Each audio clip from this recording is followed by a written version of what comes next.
Ветер усилился еще больше. Вообще прям люто.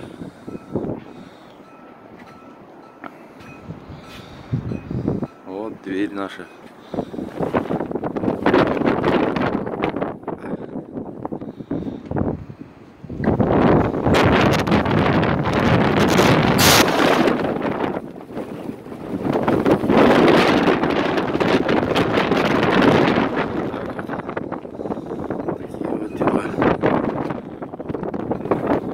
Дверца на соплях.